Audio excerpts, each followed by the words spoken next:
webinar website. And now I have the pleasure of turning it over to EJ Ashbourne, PQMD's Executive Director. She has over 2 decades of experience in global health, and she's worked at the World Bank and in private consulting in the areas of public-private sector partnerships, global health financing, infectious disease, and health management information systems. EJ leads the PQMD staff team and supports the membership through her strategic vision and strong networking focus. She will be facilitating this discussion. EJ? Thank you so much, Joellen, and I welcome all of you to this exciting webinar called Forces Affecting Global Health Security. As Joellen said, I'm Elizabeth, or EJ Ashbourne, and I am the Executive Director of PQMD. And I just wanted to frame up our discussion today from our perspective and then hand us over to these amazing panelists. So the official definitions of global health security focus on the need for strong, resilient public health systems that can prevent, detect, and respond to infectious diseases wherever they occur.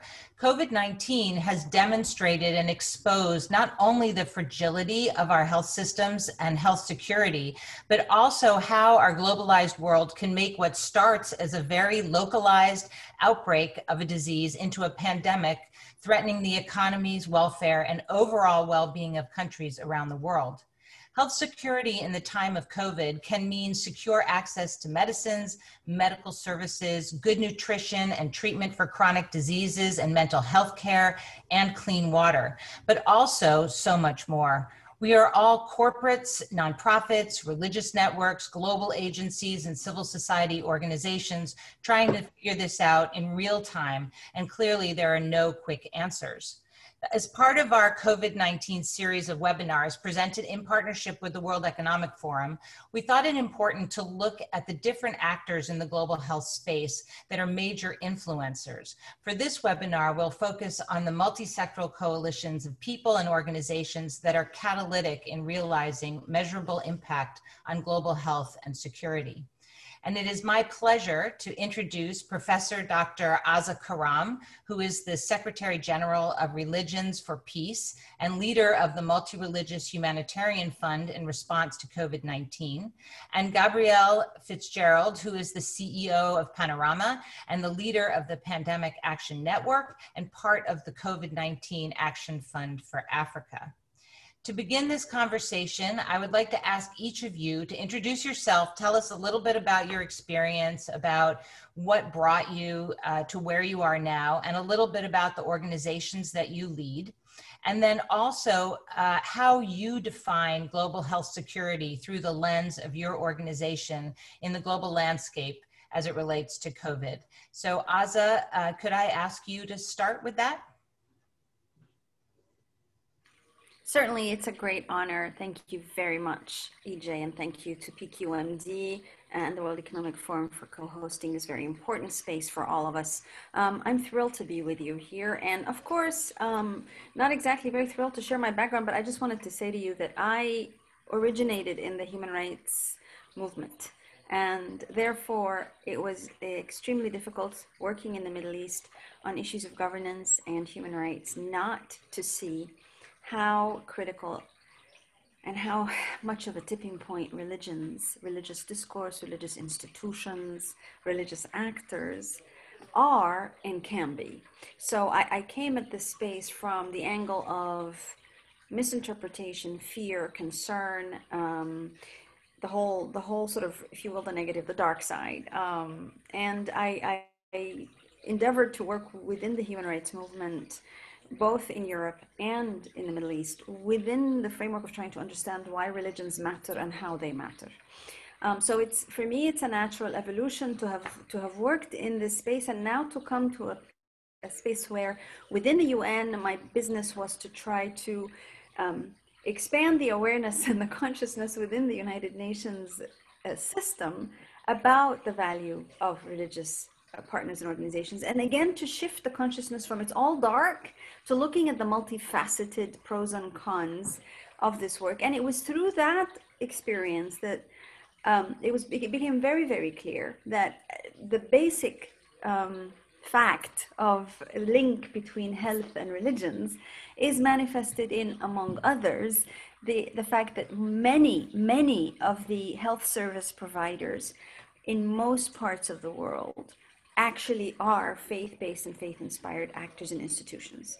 I read a figure in The Economist in 2012, which had quoted that even in the United States, 70% of hospitals in the United States of America are either run through or by the Catholic Church. So it gives you, and this is the supposedly secular state, right? Supposedly. In fact, this figure must be pretty much average, if not more, in other places in the world, particularly continents of Asia and Africa and Latin America and the Arab region, where it's perfectly normal that religious institutions were the original service providers for all communities, including health, but certainly not limited to it. But if we were to look at that nexus of religion and health, that's where I come at it from, with an awareness and an understanding that you cannot talk, and this comes into the understanding now that you asked me about what do we mean.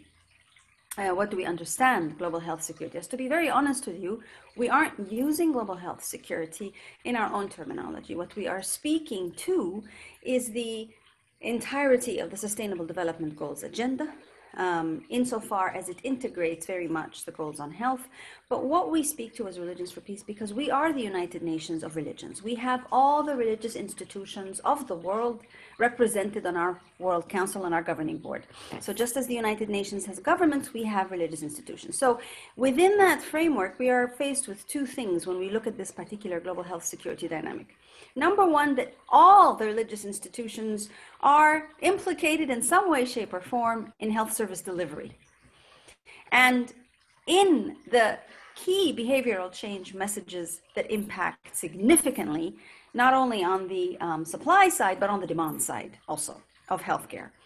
And the number two thing we are coming to terms with and trying very much as a global movement, the only global movement that is based in countries, we're trying to raise awareness with the governments and the international community that religious actors and organizations have an important play to. You can't speak about civil society if you're not including religious institutions and actors.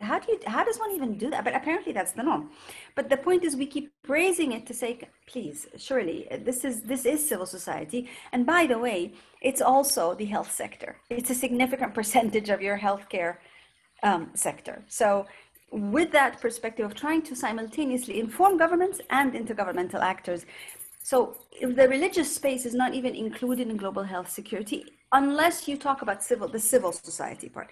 But the civil society part until today rarely ever includes the religious actors. And if it does, it will include one or two or three religiously inspired NGOs, which is not the same as religious institutions and communities. You're muted. You're muted. Thank you, Aza. Yeah, I will. I think we'll pick up on that theme later on. I did want to just remind everyone to please mute their screens. And Gabrielle, could you please do the same? Introduce yourself and tell us about your organization and then your perspective on global health security. Great. Thanks, EJ, and thanks, PQMD, and all who are joining today. It's great to be here. Gabrielle Fitzgerald, I run an organization called Panorama. We're actually based in Seattle, where we're experiencing not only COVID as a health emergency, but we are one of the highest cities for poor air quality right now due to the significant wildfires on the West Coast. So we're now faced with both a pandemic and a real health challenge with the poor air quality in the Pacific Northwest and Pacific Coast region. So just a little bit about the background and the context that I bring to this. I spent my career in politics, government, and philanthropy. And through all of those roles, I saw the importance of partnerships. And that was why I started Panorama, to be a neutral platform to drive social impact partnerships together. So actually Panorama and PQMD have a lot in common with that DNA about having the neutral convening platform to really get a lot done. And through that, what I brought into the Panorama was a real passion around the issues around global health security, having worked in global health for a long time And in 2014 and 15, ran the largest philanthropic initiative working on the West Africa Ebola response. And as the response wound down, I participated in a lot of panels and commissions about things the world needed to do to prepare for the next outbreak or pandemic. And long story short, the world did not do what was needed to prepare. I would argue that part of the reason that didn't happen was that there were not a broad set of actors at the table pushing for change to happen. Global health security in the past has been primarily within sort of small parts of governments and academic institutions, but it's really, I think certainly with COVID coming to the fore as a field in and of itself.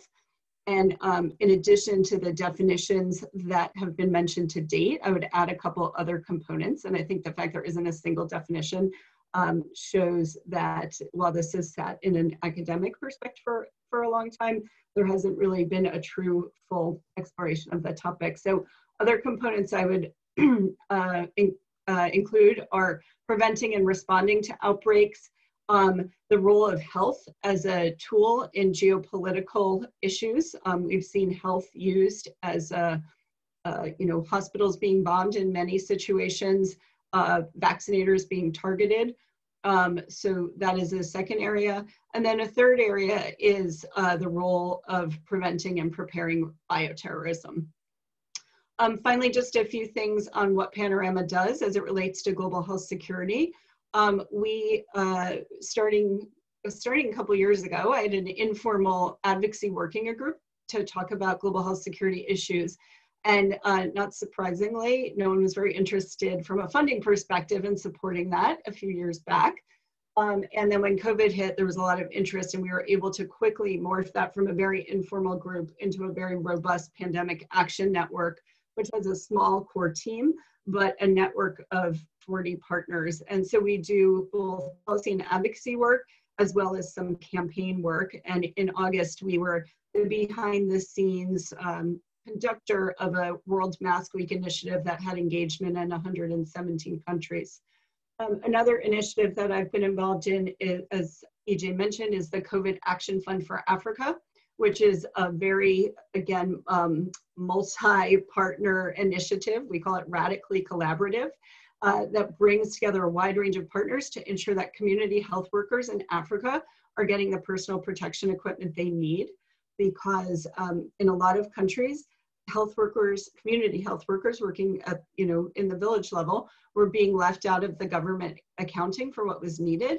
And there was a gap there. So we are working in partnership with a great set of organizations, some of which are members of PQMD, I'm sure, to try and make sure we have the country level expertise, the connection with the ministries of health, as well as the connection to procurement and shipping experts. And it's been a great collaboration that there is still a great demand and need for. So thanks for having me, and I'll stop there.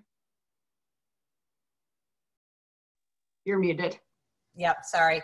Thanks very much. I think you both made the point that the time to form a coalition is not when the crisis hits, but well before that. Having trusted partners that have experience working together, the radical part of your collaboration shouldn't be the getting together, but rather how much you can do together because you know each other so well and can take it forward. And of course, PQMD is again, as you said, part of that mission.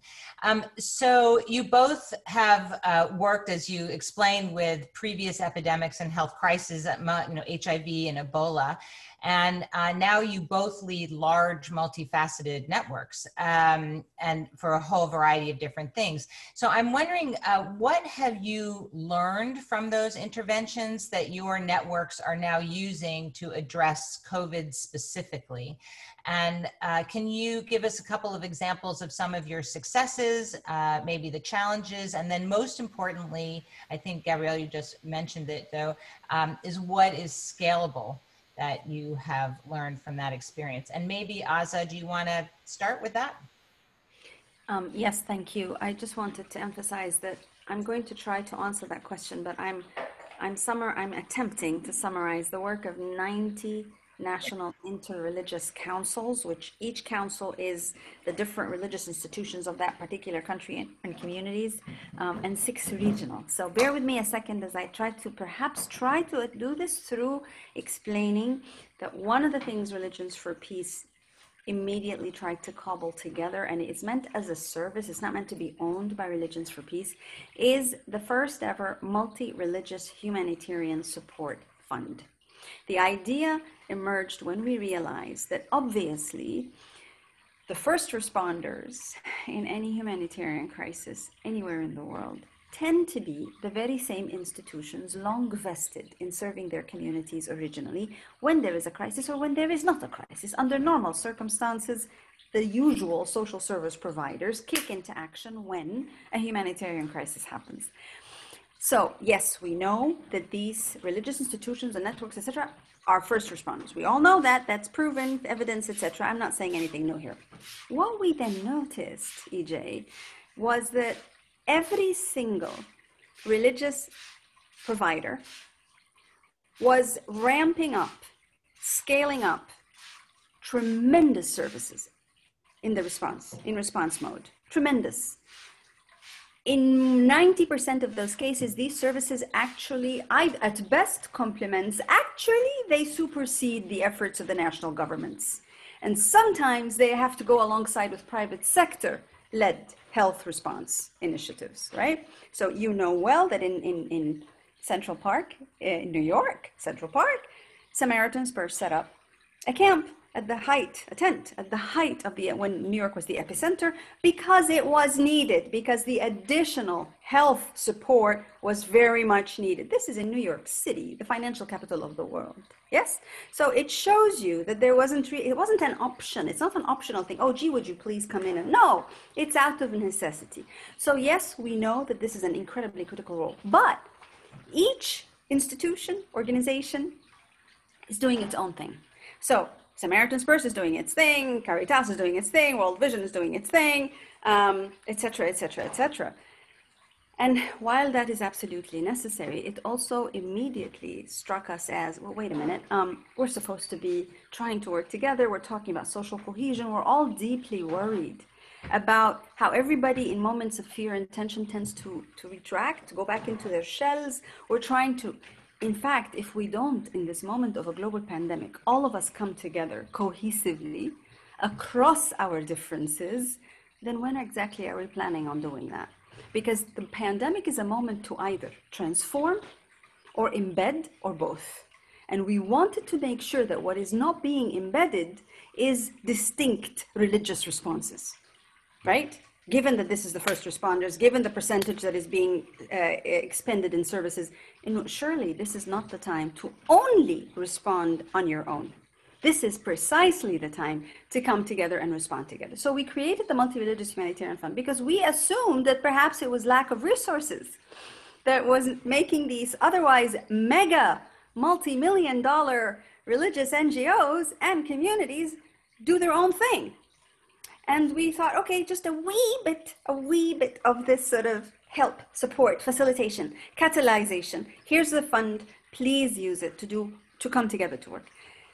And we realized, so number one, there is a difficulty in bringing religious actors to work together collaboratively, and that came out super clear in the biggest neon signs the world has ever seen. Everybody responding pretty much on their own. The second thing that we realized was that when the incentive was provided, it was the smaller, obviously, the smaller religious NGOs and religious communities who came together and wanted to benefit from this opportunity and indeed benefited. The third thing we learned is that, hey, wait a minute, the things they're doing, whether it's dissemination of food supplies, sanitation or medical supplies, messaging around how to behave, how to engage with, how do you conduct religious services together, etc. Whatever the messaging was, whatever the service was, it was actually quite repetitive of what's happening already. And we thought, well, should this be repetitive or should it be value added? And then we had to remind ourselves, wait a minute, it's repetitive, but they're doing it together. This is the religious communities working together. That is huge. That is magnificent. That is grace. So yes, do this because obviously there's a need. Otherwise you wouldn't be delivering to the same communities. You're obviously delivering to people and households and communities in need. So yes, do it together, please.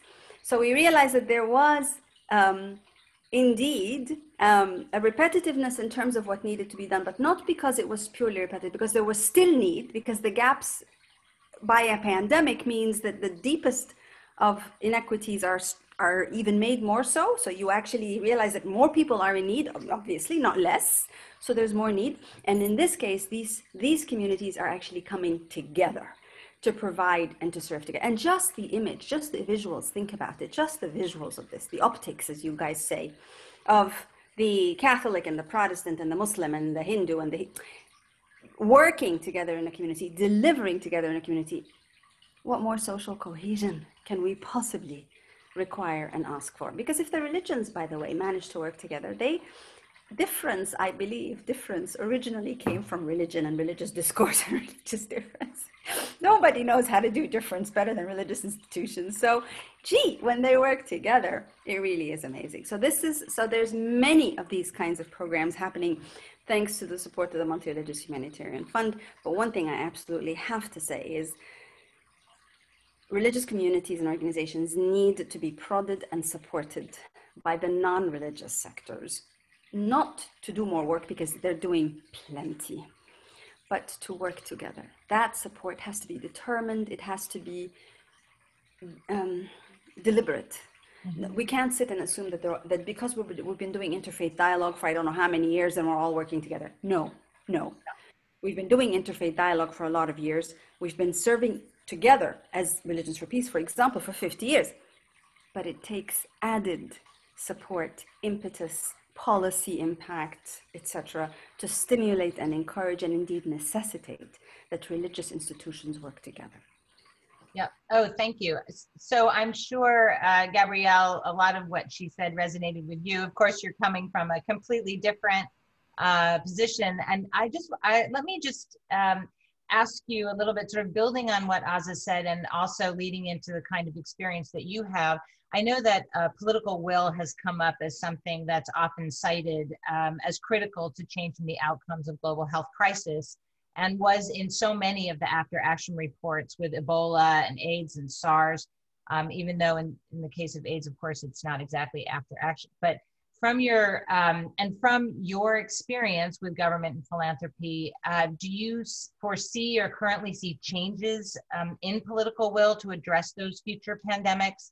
And when it did not materialize, as you said earlier, after Ebola and SARS, and sort of what kind of strategies building do you see and that can lead the change, of course, building on your experience and success of the work that you have done so far?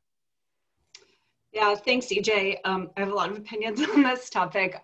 Let me start by saying I'm an optimist, and I've been super fortunate in my career to be part of initiatives that have really moved the needle, both in awareness, funding, and then, of course, impact. So, and I'm not saying I was responsible for them, but just having the ability to observe. But I was fortunate early in my career to work at USAID when the global HIV/AIDS budget doubled from 100 to 200 million. And then just 3 short years later, PEPFAR was introduced, and then it was about a $3 billion annual budget. And so I absolutely believe that things can be done with the appropriate political will. So how do we get political will? It really builds on what Azza said and what I've talked about earlier. It's what I call catalytic coalitions. And catalytic coalitions are when you bring together unusual bedfellows who are all mixed metaphors rowing in the same direction. And what is the North Star everyone's working for? What is the unique aspect that you bring into that coalition, and how do you all work together? So to give a couple examples from the initiatives that related to COVID that we're working on, I mentioned World Mask Week. the role that the Pandemic Action Network played was saying, we don't have a dog in the fight. We don't need our brand out there. We think there needs to be a World Mask Week, and let's go to all the key stakeholders. So WHO, would Dr. Tedros be willing to kick this off with a challenge video, which he did? And that got, last time I checked, about 850,000 views, which is phenomenal. But that's not enough. So what can we do? And we partnered with the US CDC as well as Africa and European CDC. So they obviously have huge networks and tentacles. And then we partnered with Facebook and Google, who also have huge audiences. And so it's only if you bring those types of coalitions together, and I do have to say we didn't have religious partners in that coalition, but as I will be following up with you to make sure next time we do it, they're at the table. We did put it together extremely quickly. And so it's having the most number of people around the table that are agree on something, and they can do it each in their own way, as long as you're all focused on the North Star. I think we see that with the COVID Action Fund for Africa as well. So in terms of how do you build political will, it is both making sure you're clear about where you're trying to go. You have the right people around the table, but then there are actually, I think it's perceived as soft skills, but there are hard skills around what it takes to advocate. There are tools and tactics that you need, just like any other job profession. And in the US context, it's about who do you talk to on Capitol Hill? Who do you talk to on the administration? What do you do behind the scenes? What do you do in front of the scenes? And how do you get those different government leaders to partner together? Having said that, we're in an extraordinarily difficult geopolitical context. So I'm not naive in thinking that we're going to be able to snap our fingers and see something overnight. But there are many leaders around the world who see COVID as an essential need to change. And so I think it's all of our collective responsibility in civil society and in non-governmental positions where we might sit to help enable that to happen. Thank you. Thank you very much. That's really terrific. Aza, do you want to also address the political will to engage more fully with the interfaith community around, I mean, I know that you have a lot of experience and you have a lot of energy and force around social justice, but particularly when it comes to health security, and as you well pointed out, I mean, you had 70%, I think, of the health services around the world are handled by the Catholic Church or some faith-based organizations. I would put it somewhere between 30 and 80% is sort of what I see, which is a pretty broad percentage, but I guess it depends on what continent you're on, in fact, where that holds true. But would you like to address that question as well? Yes, thank you very much. 2 points. First of all, I was talking about 70%. I was referring to an article in The Economist in 2012 that talked about the situation here in the United States.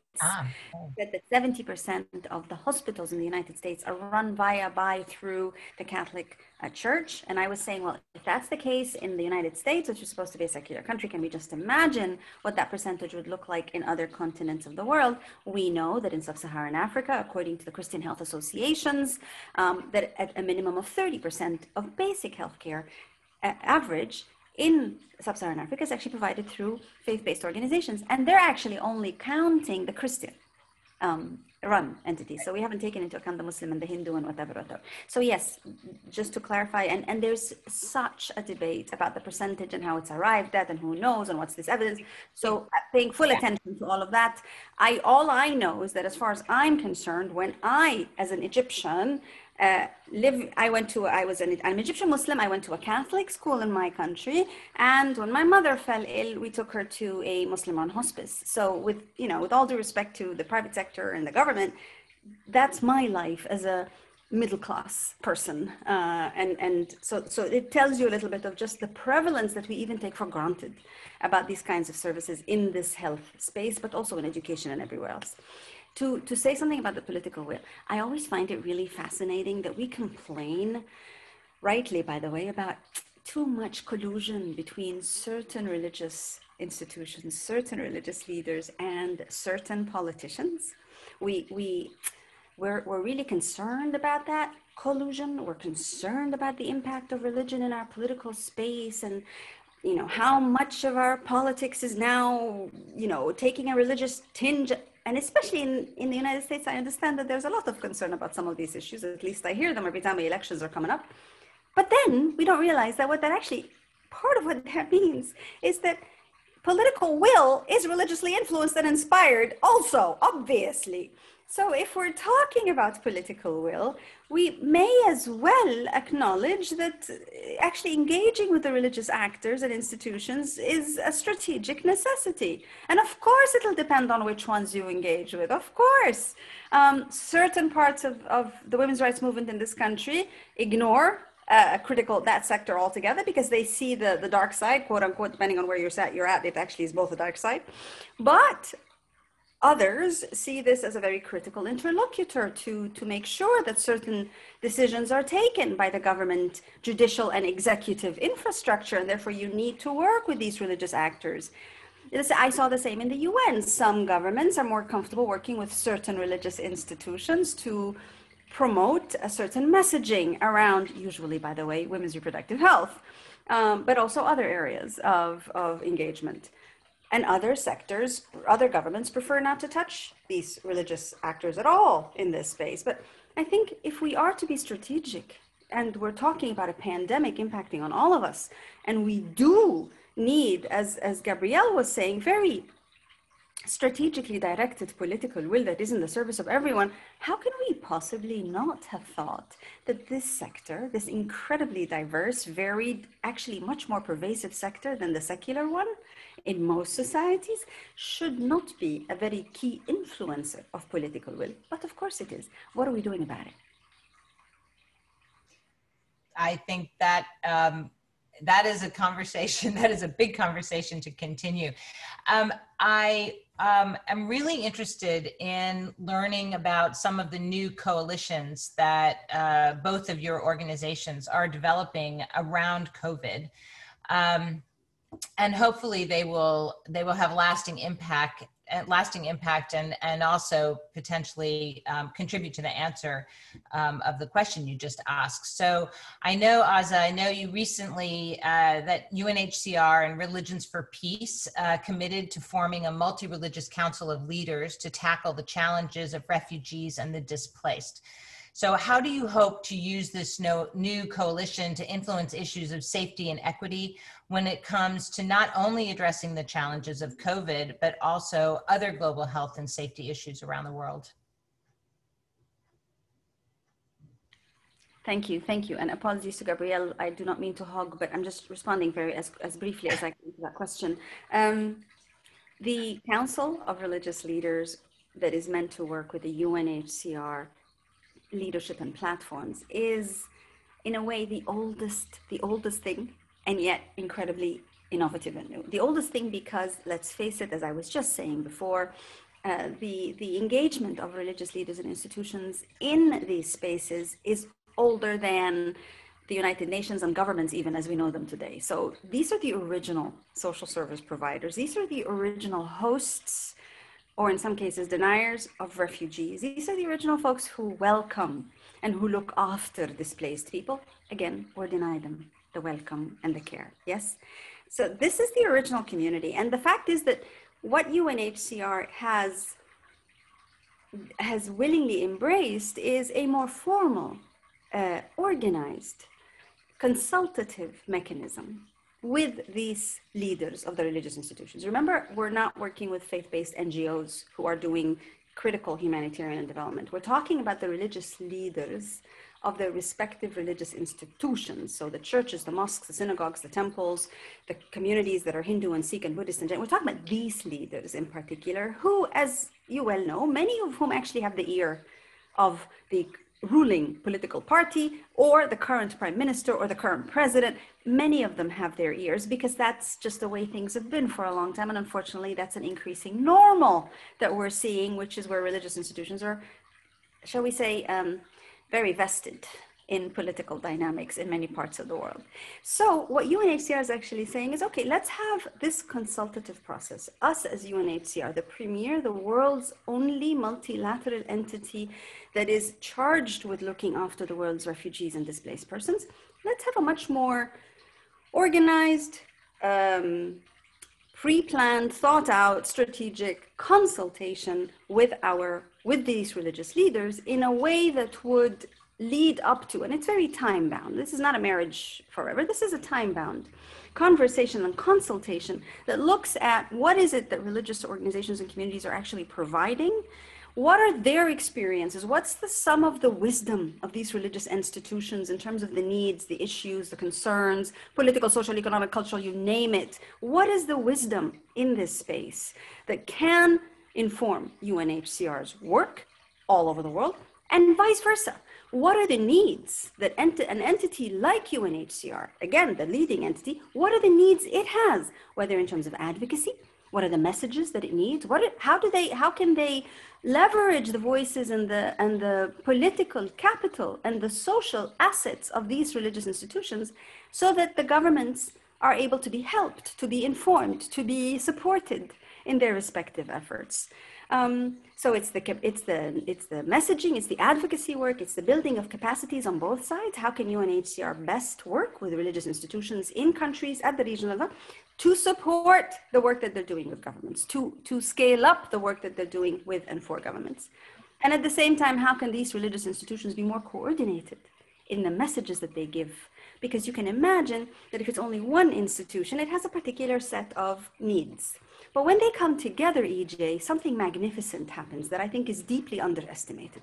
When religious institutions or religious actors come together, they have to compromise on what it is that they're ready to advocate collectively with a loud voice. Well, they have to. They absolutely have to. They cannot say what each one community deems as the most important thing. They have to compromise. And in that act of compromise, I have seen over 30 years of engagement, in that act of compromise between multiple religious institutions and voices, that is the space of grace in which human rights reign supreme. Because they then have to compromise by what all their faith traditions uphold, and not a single. In that space, it's very hard to say, you got to kill, you got to steal, you got, no. Or you got to prioritize this person over that person or this identity. No. When you come together representing all your religious advocacy and institutions and wording and language and history and wisdom, you have to realize that the space to compromise is human rights, is what human rights upholds and maintains. This happens when it's a multi-religious, institutional, organizational coming together. This is honestly seriously underestimated. Yep. Because we insist on working with only one religious institution at a time, or maybe two or three, or maybe ecumenical. But when you bring them all to the table, that is grace. That's human rights when it becomes possible. And that's what UNHCR wants to secure, that form of message. Right. I mean, yeah, definitely. See that within coalitions in general of like-minded organizations. So Gabrielle, obviously behavior change in communication plays a critical and essential role in societies to act in ways that protects us all, and particularly those most at risk. For AIDS, there was the ABC approach, right, which was abstinence, be faithful, wear a condom. And for COVID, Panorama and your Humankind Initiative and Masking for a Friend effort has the WWS strategy. And with, I hope you don't mind, I called it the WWS strategy. It's wear a mask, wash your hands, and stay home. So you also called COVID crisis an infodemic, which I thought was particularly interesting, with people getting conflicting information or misinformation. So how are your multi-sectoral coalitions taking this on? And how do you hope to influence the global messaging? Well, so first of all, I want to make sure I give credit to, I believe, WHO. I don't know if they coined the term, but they've certainly used the term infodemic a lot. So we have adopted it. But the masking issue and the WWS strategy, which I was not familiar with that terminology. No, I mean, that is, sorry, I love it. I'm going to steal it. That there was a very good piece in the New York Times over the past day or so about we need to start mentally preparing for the reality of the situation, which is COVID's going to be with us for a while. And until we have significant scientific advances, we are going to need that WWS strategy, and wearing a mask will, as part of that, will be critical. Having said that, you know, there is likelihood there will be a vaccine available in the not too distant future. Now, I'm sure all of your members know this, but what I don't think is well understood in the general public is that if one vaccine is available, it might be available or targeted for a certain population, and we won't know the long-term benefits of it. And there will be many, many unknowns, and there will be limited supply, and it's going to need to go to a very targeted population, both based on the characteristics of the vaccine, as well as equity in terms of how do we make sure we end this pandemic. So you teed up the exact next thing that we're spending a lot of time talking about, which is the issues around vaccine acceptance.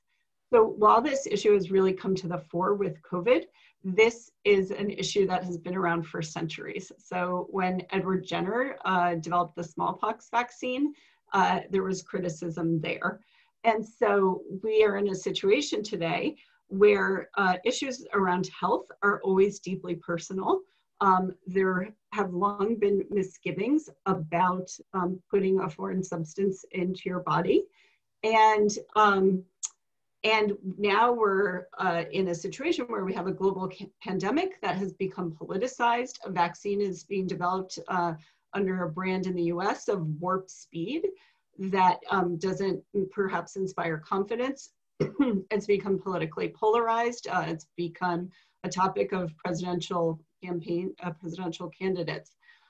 So the catalytic coalition, bringing the biggest number of stakeholders together around a table to try and work collaboratively on vaccine acceptance is something that's actually quite long overdue. Because while you had those rumors several hundred years ago, what we didn't have was social media. And so the combination of those two with a politicized global pandemic means we have an incredible challenge ahead of us. And so if all of us go out and each do our own campaign or initiative without having some sort of connective tissue, I don't think that's setting us up for success. When you look at folks that are opposed, they are both consistent in their messaging, but diverse in their tactics. So there is a lot of room to bring people together. Oops, I think we've lost your audio.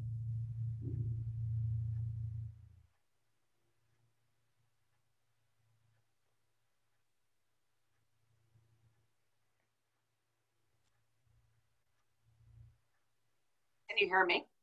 Oh yeah, there you are. Okay, sorry about that. What I was just wrapping up my comments on was we need a general campaign plan that is going to both empower the great skills and expertise of each of the relevant organizations, but will make sure everyone is marching somewhat in the tune of the same drummer.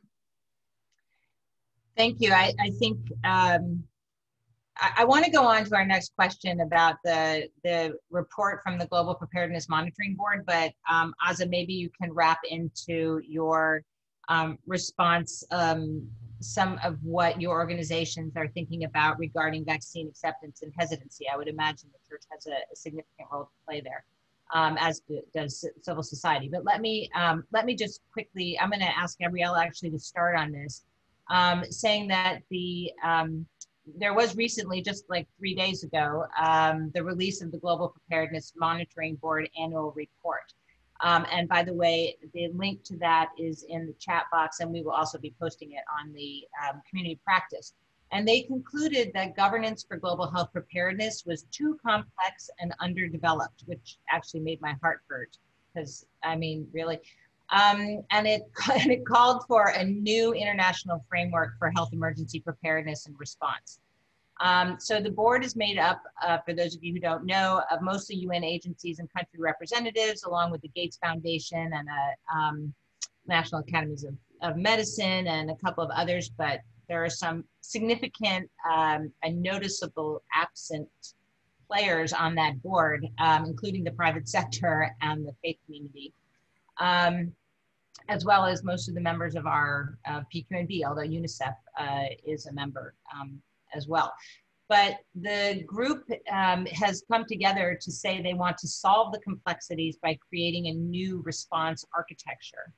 And so given your experience, Gabrielle, and all of the players that you've been associated with over the years, what do you think, what will it take to really move the bar on that? What do you think that will look like going forward? So, question. Sorry, I realize that's a giant. No, it's so important, but it's also an issue that has been discussed following Ebola and SARS and H1N1. And there's a couple conclusions that keep coming up repeatedly. So one is there's a tendency to think of an outbreak or a pandemic as purely a public health issue. And that's the first problem. Public health absolutely needs to be central to the response, but there are so many other players that need to be at that initial table so that the public response is partnered with a very effective communication strategy. And then as we're seeing with COVID, there's massive economic and social disruptions. So had some of those things been thought about very early on, we probably would be better off. So that's one thing. It can't be just a purely public health solution.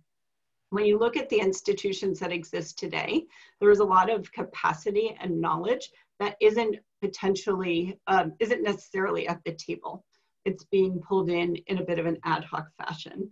So we need mechanisms to make sure that some of the emergency response entities are ready to engage in pandemic preparedness in advance. Again, what you said at the beginning, the time to be building these coalitions is not now. And then the last thing I would say, which I think it remains to be seen what structure or definition this would take, but coming post-Ebola, there was a very clear recommendation that there needs to be an entity outside of the UN system that has some flexibility that is not available in the UN to really prepare. And so to use it in a US comparison, it's the aspects of the Department of Defense or the Federal Emergency Management Agency that are all about preparedness. And I use an old-fashioned term. I say you need to have your Rolodex, which really dates me, but like someone needs to know who to call. When a crisis first hits, you can't be building these coalitions now. And so there's a lot of aspects of that, from supply chain issues and procurement to having public health, ready corps, ready to go to be deployed if something is in a single region. So those are some ideas that are certainly not new or novel, but that really need to be executed and implemented now to get us ahead of where we are today. Yeah, thank you. And if it makes you feel any better, I have a Rolodex as well. And so Aza, what would sort of your vision be in terms of a new, again, big question, of what sort of a new architecture would look like? So first of all, just to say, I would affirm every single thing that Gabrielle said. I think she's spot on and very comprehensive. And I also have a Rolodex and firmly believe in them still. I do think that, to be honest with you, as much as I was incredibly thrilled with the report and the initiative and the voices, part of me, and now allow me please to speak not as the Secretary General of Religions for Peace, but as the Professor of Religion and Development, so I can just say a few things that would not be on behalf of this institution that I lead at all. But as sort of the academic professor who's looking at things a little bit from a distance, one of my first reactions was, really? I honestly heard, saw, read nothing new. We have been saying these things in different places, in different spaces. this is the old mantra and the old language, quite frankly. And it's great that it's being said now in the, in this particular format. But honestly, my first question was, so what's new? What is it that we're actually doing different? Calling for more preparedness? Calling for better governance? Calling for better leadership? Seriously? Because we discovered that that's what we need right now. This is the crises, all the issues that are being called for. Each of these issues defines the crisis that we are living in now. We are living in the repercussions of the failures to achieve on all of these things that are being regurgitated as here's our framework for the future and the architecture that we need. I'm sorry, I agree with the parts, every single one of them, but something serious is missing. A multi-stakeholder assessment is missing. A critical civic voice is missing. A review and critical appreciation of the role of the private sector and the pharmaceutical industry is missing. The multi-religious voices that together provide basic healthcare and education and nutrition and sanitation and now input into governance is missing. So how is it that this is the new architecture that we need going forward? No, this is a brilliant description of the crises of the architecture that we have today. It is not a roadmap forward. I'm sorry, that's not how I see it. So that you don't understand now why I couldn't say this as religions for peace. Because that's obviously politically incorrect and all that. Of course, from the Religions for Peace perspective, we're deeply grateful for the report and the efforts that have gone into it. And each of these individuals who have been nominated have such a track record in this space, and we all look up to them.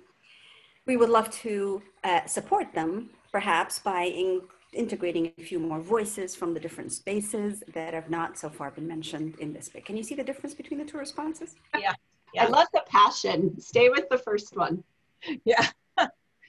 Yeah, well, thank you. So we only have about 5 minutes left. I'm not sure if there are any questions that that people have at the moment.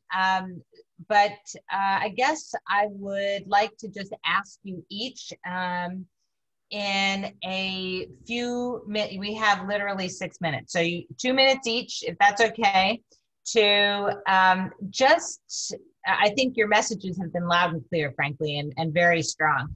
So what would you like to, we have a really multi-sector audience here, a really varied one, which is fantastic.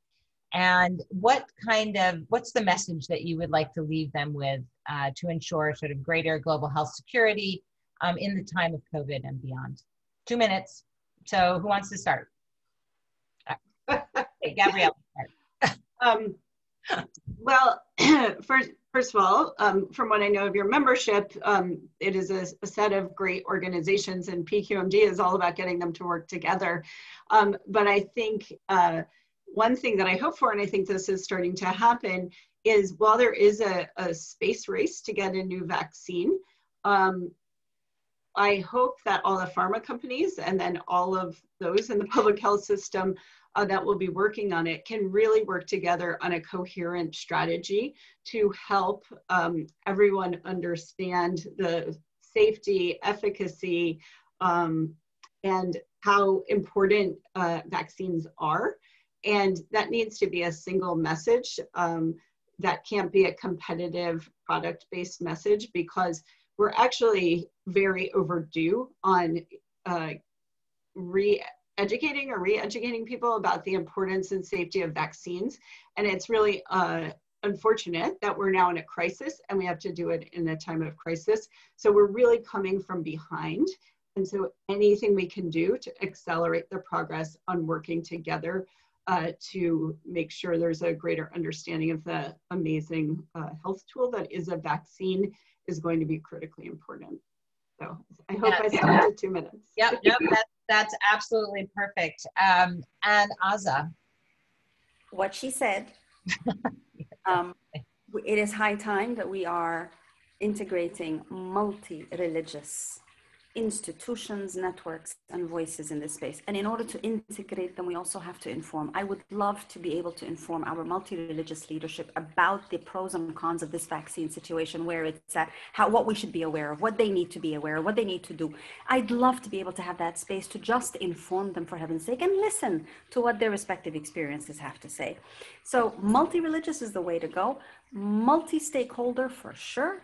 And critical civil society. We tend to usually listen to the people who think like us and talk like us and look like us, and I'm urging us to, COVID is demanding us to realize that our diversity and our disagreements is precisely what we need to address very differently if we are to change. So please, please integrate the multi-religious one. You don't have to reinvent the wheel. There are already multi-religious institutions which are doing this work and ready and willing and very keen to bring together the most enlightened and informed voices from all across the religious sectors and all parts of the world. So we're here to serve, literally.